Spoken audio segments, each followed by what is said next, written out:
네, 이사야 24장 21절부터 23절 말씀 같이 읽습니다. 21절입니다. 그날에 여호와께서 높은 데에서 높은 군대를 벌하시며 땅에서 땅의 왕들을 벌하시리니 그들이 죄수가 깊은 옥에 모임같이 모이게 되고 옥에 갇혔다가 여러 날 후에 형벌을 받을 것이라. 그때에 달이 수치를 당하고 해가 부끄러워하리니 이는 만군의 여호와께서 시온산과 예루살렘에서 왕이 되시고 그 장로들 앞에서 영광을 나타내실 것임이라. 아멘. 오늘 이 말씀 가운데 하나님의 은혜가 넘치기를 간절히 기도하고 소망합니다. 우리 기도하는 마음으로 고백하겠습니다. 하나님과 동행하겠습니다. 우리 옆 사람 축복하면서 하나님과 동행하십시오. 아멘. 하나님과 동행하는 복된 날 되시기를 간절히 기도하고 소망합니다. 이사야 24장 말씀을 함께 보고 있는데 조금 정리를 할 필요가 있어요. 왜냐하면 24장 오늘부터 읽게 되는 말씀은 조금 다른 또 주제로 전개가 되거든요. 지난번에 봤던 1장부터 12장까지는 이스라엘 백성들을 향해서 하나님이 심판하시는 메시지를 전달했다라고 한다면 13장부터 23장까지는 혹시 어디를 향해서 심판하는지 여러분들 기억나셔요? 열국을 향한 하나님의 심판이 있었어요. 바벨론, 아수르, 드로아, 시돈 그런 땅들에 대한 심판을 이어가고 계셨고요. 오늘부터 시작되는 24장부터 27장까지는 별명이 하나 있어요. 뭐냐면 이사야의 묵시록이라는 별명이 있어요. 뭐냐면 하나님 요한계시록처럼 하나님 환상을 보여주시는 거예요. 계속해서 그간에도 환상을 보여주셨지만 최후의 마지막 날에 이런 심판이 있을 것이다 라고 하는 하나님의 심판을 막 그림으로 막 하나님이 보여주셔요. 그래서 별명이 이사야의 묵시록이라고 해서 모든 것들, 하나님이 그동안 창조하셨던 모든 것들을 완전히 뒤엎어버리시는 그런 환상을 하나님이 보여주셔요. 뭐 구분 없어요. 열국이든 이방이든. 심지어 오늘 24장 말씀에는 누구까지 심판하시냐면 하늘에 있는 사탄마귀도 심판하는 내용이 담겨 있어요. 그러니까 하나님의 손으로 지으셨던 모든 것들을 심판하시는 내용이 27장까지 말씀에 기록이 되어 있습니다. 그래서 우리가 21절부터 23절 말씀을 읽었습니다만은 다시 돌아오셔서 1절 말씀부터 우리가 한번 천천히 어떤 식으로 어떻게 심판하시는지를 봐야 되거든요. 자, 1절 말씀 한번 볼게요. 돌아와서 24장 1절 말씀 천천히 한번 읽어볼게요. 1절입니다. 보라, 여호와께서 땅을 공허하게 하시며 황폐하게 하시며 주면을 뒤집어 부시고 그 주민을 흩으시리니 라고 나와 있어요. 근데 여기서 몇 가지 집중해야 될 단어들이 있을 것 같은데 먼저 땅이라는 단어가 나와요. 땅을 공허하게 하신다라는 표현이 나와요. 땅. 이스라엘도 땅이고요. 유다도 땅이고요. 아수르도 땅이고요. 모든 것을 땅으로 표현합니다. 그래서 24장에는 땅이라는 단어가 무려 몇 번이 나오느냐? 15번이 나와요. 쭉 읽어보시면 아시겠지만 땅. 그러니까 그 땅이 뭘 말하느냐? 열국을 말하는 거거든요. 조목조목 짚어가시면서 다 엎어버리시겠다. 단순하게 땅이라는 우리가 알고 있는 부동산을 말하는 게 아닙니다. 하나님이 창조하신 모든 것을 말하기도 하지만 하나님을 대적하는 것도 표현하고 있어요. 하나님을 대적하고 하나님보다 높아지려고 하는 그런 모든 세력들을 전부 땅이라고 표현을 해요. 비교가 되는 거죠. 땅 하면은 대조되는 게 뭐가 있겠어요? 당연히 뭐가 있냐면 하늘도 있는 거예요. 하늘을 봐야 되는데 하늘을 보지 않고 이 땅에서 아웅다웅 자기들이 잘났네 못났네 하면서 그런 것들을 다 꼬집고 있으신 건데 이 땅을 어떻게 만드신다라고 나와 있냐면 땅을 공허하게 하신다라고 나와 있어요. 성경에서 공허라는 단어가 제일 먼저 나온 게 언제인 줄 아십니까? 천지창조예요. 창세기 1장 2절 말씀에 공허가 나와요. 아무것도 없는 상태. 우리는 잘 몰라요. 왜냐하면 그거 본 적이 없으니까. 근데 천지창조에서 공허하게 만드신다라는 말이 1장 2절 말씀에 나오는데 추상적인 것 같아요. 근데 제가 한번 읽어드릴게요. 창세기 1장 2절이에요. 땅이 혼돈하고 공허하며 흑암이 깊음이 있고 하나님의 영은 수면 위에 운행하시니라. 뭔가 깜깜한 곳 가운데서 아무것도 없는 그런 그림을 우리가 그릴 수 있잖아요.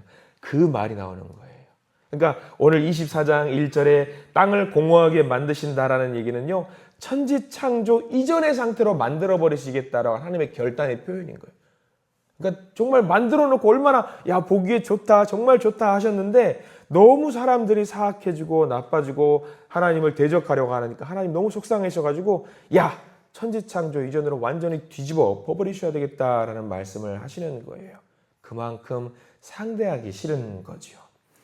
하나님을 모른 채 살아가는 인간들, 자기가 잘났다고 하나님을 배신한 인간들, 그 모든 존재들을 천지창조 이전으로 돌려버리시겠다라는 말씀을 하시는 거예요. 이거 굉장히 속상하신 거예요.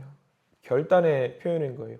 우리들이 자녀들하고 다툴 때 하지 말아야 될 말이 하나 있죠. 야, 너 같은 거 없어버렸으면 좋겠어. 하면 돼요, 안 돼요?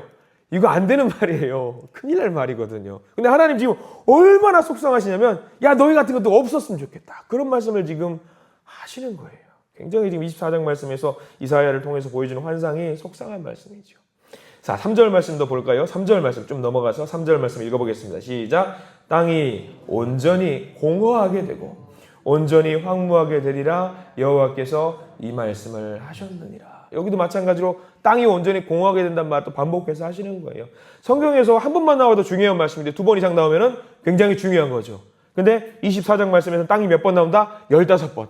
다 엎어버리시겠다, 엎어버리시겠다, 엎어버리시겠다. 이걸 결단을 하시는 거예요. 이 원인에 대해서도 명확하게 이야기가 나와 있는데 이 원인을 잘 알면은 우리가 또 그런 상황 속에서 대비할 수 있는 거예요. 자, 5절 말씀. 별표를 쳐가면서 밑줄 그어가면서 같이 한번 읽어봐야 될 텐데 그 원인이 나옵니다. 5절 시작. 땅이 또한 그 주민 아래에서 더럽게 되었으니 이는 그들이 율법을 범하며 율례를 어기며 영원한 언약을 깨뜨렸습니다. 원인 나오죠. 왜 하나님이 이걸 공허하게 만들고 싶으셨는지 그 원인이 다 나오는 거예요. 세 가지가 나오죠. 율법을 범했어요. 율례를 어겼어요. 그리고 언약을 깨뜨렸어요. 하나님이 속상하신 거죠. 하나님이 약속하셨어요. 약속 받을 수 없는 존재예요. 약속 안 해주셔도 되는데 너무 그냥 사랑스러우셔서 나랑 약속하자. 약속을 해서 이 약속을 잘 지키면 나는 너희들을 끝까지 보호할 거야. 율법을 지키면, 율례를 지키면, 언약을 지키면 난 너희들과 동행할 거야. 이게 하나님의 약속이었어요. 굳이 약속하지 않으셔도 되는데 우리들을 위해서 약속을 맺으셨어요. 그 약속만 지키면 돼요. 보장받아요. 앞으로의 우리 삶이 보장받는데 사람들은 그것을 하지 못하고 하나님과의 약속을 어기고 우상숭배를 했습니다. 우리도 세상에서 계약을 어기면 어떻게 됩니까? 책임 다져야죠. 계약서 썼어요. 그리고 계약금도 걸어요. 의도하지 않게 계약을 파기할 수밖에 없게 됐어요. 그럼 계약금 받아요? 못 받아요? 못 받아요. 한 푼도 못 받아요. 그리고 혹여라도 법적인 문제라도 생기면 어떻게 해요? 책임까지도 져야 돼요. 하나님 우리가 계약을 맺었어요. 하나님이 계약을 걸고 손가락 깍지 꼈는데 사람이 계약을 어겼어요. 일방적으로 하나님이 계약을 해지하시고 책임을 물으셔도 사람이 할 말이 없는 거죠. 근데 하나님은 그 계약서 앞에서 이제 어떻게 하시냐? 선포하는 거예요. 너 계약 어겼지? 너 계약 어겼으니까 자, 계약 파기다, 심판한다. 우리는 할 말 없는 거예요. 자, 6절 말씀 함께 봅니다. 6절입니다. 그러므로 저주가 땅을 삼켰고 그 중에 사는 자들이 정죄함을 당하였고 땅의 주민이 불타서 남은 자가 적도다. 6절은 뭡니까? 이제 심판하시는 건데 사망을 말해요. 그 벌은 사망이죠. 다 죽는 거죠. 이스라엘이건 유다건 이방인이건 모두 정죄함을 당합니다. 일반 계약 해지하시고 다 벌받게 하셔도 돼요. 근데 6절 말씀 하나님이 참 이러셔요. 다 엎으셔도 되는데 여지를 남겨두셔요. 그 여지에 해당되는 말이 뭘까요? 6절 말씀. 중요한 말씀이 담겨 있어요. 다 엎어버리시고 벌 주셔도 되는데 야 이거 보면 하나님 아유 마음이 여리셔가지고 꼭 이렇게 하시는구나 라는 6절 말씀 제일 뒤에는 뭐가 남아있어요? 남은 자가 적도다. 거기 남은 자에다가 동그라미 표시해 주세요. 다 엎어버리셔도 되잖아요. 계약 해지하셔도 되잖아요. 뒤집어 엎고 깨끗하게 만드셔도 되잖아요. 근데 하나님 뭐예요? 남은 자를 남겨두셔요. 남은 자를. 마음이 아프신 거예요. 적지만 소수지만 벌을 받지 않는 사람, 남아있는 사람이 있다라는 거예요. 저와 여러분들이 이렇게 남은 자가 되시기를 축원합니다. 하나님이 사랑하시는 그 남은 자가 되기를 바라요. 소돔과 고모라 멸망시키실 때도 다 쓸어버리셔도 됐어요. 근데 하나님의 천사가 와가지고 소돔과 고모라 멸망시키려고 하는데 몇 명이 없어서, 몇 명의 의인이 없어서 거기 멸망해요? 10명이 없어서 멸망해요. 사람이 얼마나 많아요? 몇만 명인데 그 중에 의인이 10명이 없대요. 근데 의인이 없어서 그런지 몰라요. 왜? 몇 명은 살아남아요. 몇 명 살죠? 네, 3명이 살아남아요. 원래 그 성에서는 4명이 탈출을 하지요. 롯과 그의 식솔들이 탈출을 하는데 그 롯의 아내가 뒤를 돌아봐가지고 결국 죽게 되고 3명만 살아남아요. 그 3명이 의인일까요? 아닐까요? 저는 잘 모르겠어요. 다만 아브라함을 보시고 아브라함이 속상할까봐 그 3명이라도 살려주시는 하나님의 모습이죠. 의인인지 아닌지는 잘 몰라요. 근데 이렇게 남은 자, 소돔과 고모라 다 엎어버리셔도 되는데 남은 자 3명을 살려두시고 그로 말미암아 또 다른 족속들이 만들어지는 하나님의 은혜가 있었다라는 것, 소돔과 고모라 사건에서 우리가 알게 되는 거죠. 자, 포인트는 이겁니다. 남은 자 하니까 아이쿠야 나는 살았네. 그거 아닙니다. 남은 자가 뭘 해야 되는지 아세요? 오늘 성경 말씀에서는 남은 자는요 이제 사명이 주어져요. 해야 될 일이 있어요. 나는 살아남았으니까 아싸 이거 아니에요. 남은 자는 그때부터 나는 행복해 이게 아니에요. 증인이 되어서 하나님이 살아계시고 역사하시고 이 역사를 주관하신다는 것을 사람들에게 선포해야 되는 사명이 주어져요. 그게 남은 자의 역할인데 우리가 읽었던 본문 이제 21절로 돌아올 겁니다. 이제 21절부터 그 남은 자가 바라보는 게 있어요. 남은 자가 보는 게 있어요. 무엇을 보는지 하나님이 역사하시는 것을 21절 말씀부터 나오는데 이 남은 자들이 그것을 지켜보는 거예요. 오늘 이사야 24장 21절에서 누가 봤냐면 이사야가 그것을 봐요. 이사야가 그 환상을 보는데 재밌는 것을 하나님이 보여주셔요. 자, 21절 다시 한번 돌아가 볼게요. 여러분들이 이사야의 마음으로 남은 자의 마음으로 바라보는 거예요. 하나님이 보여주시는 걸 보는 겁니다. 21절 시작. 그날에 여호와께서 높은 데에서 높은 군대를 벌하시며 땅에서 땅의 왕들을 벌하시리니. 자, 벌하시는 게 2개 나옵니다. 여러분들이 이사야가 돼서 보는 거예요. 하나님이 보여주시는데 땅에서 땅의 왕들을 벌하시는 건 이해가 돼요. 열방을 심판하시고 하나님 대적하는 사람들을 심판하시고. 자, 그러면 하나 더 나오는데 높은 데에서 높은 군대를 벌하신다는 얘기가 무슨 얘기일까? 환상을 보여주시는데 처음에 말씀드렸어요. 하나님이 온 세상을 만드시면서 땅의 지면을 공허하게 만드신다라고 했지요. 하나 더 나오지요. 뭘 또 심판하신다고 말씀하셨냐면 하늘의 권세, 사단 마귀도 심판하신다라고 말씀을 드렸어요. 그 이야기예요. 남은 자가 되어서 하나님이 주시는 환상을 보는데 열방이 심판당하는 건 이해가 돼요. 근데 하나님이 말 듣지 않는 사단 마귀들 그런 것들도 오롯이 다 심판을 하신다라는 말씀이 21절 말씀인 거죠. 멸망당하는데 22절은 재밌어요. 왜 재밌느냐? 여러분들 그 유치장, 경찰서의 유치장 같은 거 상상하시면 돼요. 유치장 안에 그 최후의 형벌이 있기 전에 유치장 안에 모두 갇혀있는 모습을 그려보면 22절 말씀이에요. 자, 22절 읽어볼게요. 시작. 그들이 죄수가 깊은 옥에 모임같이 모이게 되고 옥에 갇혔다가 여러 날 후에 형벌을 받을 것이라. 유치장에 다 모여있는 거예요. 열방들과 사단 마귀들이 갇혀있는데 중요한 거 여러분들 22절 말씀에는요 보면은요 여러분들 우리들이 굉장히 큰 복을 받은 사람이라는 걸 알게 됩니다. 왜냐하면 지금 이 환상을 누가 봤다고 말씀드렸냐면 이사야가 봤어요. 이사야가 유치장 안에 이제 형벌을 받을 것을 대기하면서 벌 받을 존재들이 거기 있어요. 근데 이들이 형벌을 지금 받았어요? 안 받았어요? 형벌을 받을 것이라 했으니까 형벌을 아직 안 받았어요. 형벌을 안 받은 게 아니라 형벌 받은 걸 못 본 거예요. 이사야는 거기까지 못 봤어요. 근데 우리는 알아요. 예수 그리스도께서 십자가에 못 박히심으로 말미암아서 사단 마귀들과 세상의 권세자들이 무너졌다는 것을 우리는 알아요. 구약에 있는 이사야는요 아직 거기까지는 못 본 거예요. 그게 22절 말씀이에요. 옥에 갇혀 있는 거, 다 가두어져 있는 거, 하나님이 잡고 있는 거, 그거 하나만 보고 있는 거죠. 저는 22절 말씀 보면서 약간 피식 웃었어요. 야, 이사야는 거기까지는 못 봤구나. 야, 그럼 나는 복되다. 왜? 나는 거기까지 봤으니까.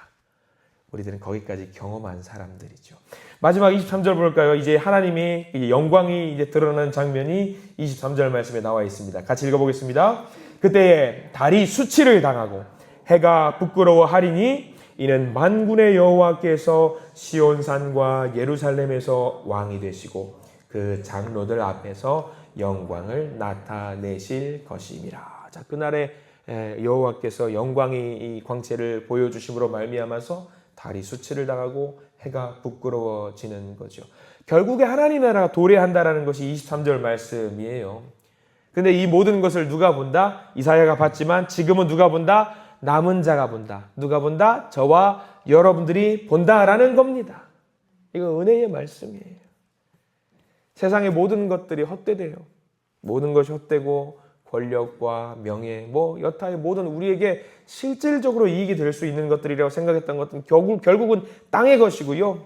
다 없어지게 마련이랍니다. 어제 이게 말씀을 묵상하면서 이제 설교 원고를 딱 작성하면서 어제 저녁에 아들이 김밥이 먹고 싶다고 그래가지고 시장통에 김밥을 사러 갔어요. 사람들이 많이 있어요. 줄 서서 먹더라고요. 한 3명, 4명이 줄 서서 있길래 저도 딱 있는데 그 옆에 보면 여러분들 공원 어르신들 많이 계시잖아요. 몇 분들이 같이 김밥 사러 오셨나 봐요. 한 3분, 4분 남자 어르신들이 막 하는 거예요. 한 분은 전라도 분, 한 분은 충청도 분인 것 같아요. 말을 해요. 세상이 왜 이 땅으로 돌아가는지 모르겠어. 그렇게 말을 하는 거예요. 근데 한 분이 또 이렇게 대꾸를 하는 거예요. 왜 또 원래 그 세상이 그 땅으로 돌아가는 거요? 라고 말하는 거예요. 그 말씀 딱 들으면서 말씀을 딱 묵상하는데 맞아. 세상은 요 땅으로 돌아가는 게 정상이지 라고 생각이 드는 거예요. 요 땅으로 가다가 결국에는 이 땅으로 가다가 하나님의 심판이 임한다라는 말씀이 문득 말씀이 생각이 나는 거예요. 야, 세상의 이치를 저분들이 잘 하시네. 저분들 전도해야 될 텐데 그 생각이 문득 들더라고요. 세상이 이렇게 돌아가요. 근데 이게 이상하다고 생각하면서 하나님 왜 이래요 이럴 필요가 없다라는 거죠. 원래 이렇게 가다가 하나님의 영광을 누리는 자는, 남은 자는 은혜를 입게 되는 거고, 또 하나님이 이렇게 또 벌받을 자들은, 언약을 어기는 자들은 또 심판을 하신다라는 말씀이 어제 잠깐 그 기다리면서 그 짧은 그 대화를 듣는 가운데 제가 경험을 했던 바예요. 여러분들 남은 자가 되시기를 소망합니다. 하나님의 영광과 하나님의 은혜가 머지않은 미래에 우리에게 쪼이면서 하나님이 우리 가운데 심판하러 오는 날이 있을 거예요. 그러나 그 심판의 날, 명확하게 24장에서 이야기하고 있는 것은 남은 자는요, 심판을 면하게 될 것이고요, 하나님의 영광을 누리게 된다라고 이야기를 해주고 계셔요. 오늘 하루 살아가실 텐데 오늘 24장 말씀을 계속 묵상하시면서 여러분들 하나님께 기도하십시오. 하나님이 생각하시는 그 남은 자가 되어서 하나님의 은혜 가운데 살게 해주세요. 그런 기도하시면서 응답받으시기를 소망합니다. 오늘 하루가 복된 삶이, 복된 날이 되기를 간절히 소망하면서 하나님의 은혜 가운데 기뻐하시는 복된 날 되시기를 간절히 축원합니다. 기도하겠습니다. 주님, 우리는 이 땅에 패역한 자들입니다. 내 욕심대로 살았던 사람들, 사실 우리는 쓸려갈 백성들이지요. 그러나 하나님이 우리에게 말씀을 하십니다. 남은 자가 되라고 말씀을 해 주십니다. 내 연약한 믿음을 보시고 벌받아 마땅하지만 하나님 우리를 살려주시고 남은 자가 되라고 명령해 주시니 감사합니다. 우리의 부끄러움을 모두 내려놓습니다. 주님, 감사한 마음으로 남은 자가 되어서 세상 가운데 하나님의 복을, 하나님의 복음을, 하나님의 영광을 세상 가운데 전하는 우리가 되게 해 주시옵소서. 나는 많이 부족합니다. 하나님과의 약속도 저버릴 때가 있었고 고통 속에 살았습니다. 그러나 딱 하나, 하나님을 경외하는 마음 하나 굳건하게 갖고 있사오니 이 마음 붙들고 하나님의 남은 자, 복받은 자가 되게 해 주시옵소서. 오늘 하루 살아갑니다. 말로만 남은 자의 삶을 사는 것이 아니라 하나님이 찾으시는 그 한 사람, 예배자, 기도자가 되는 놀라운 역사가 있게 해 주시옵소서. 예수 그리스도 이름으로 간절히 기도드립니다. 아멘.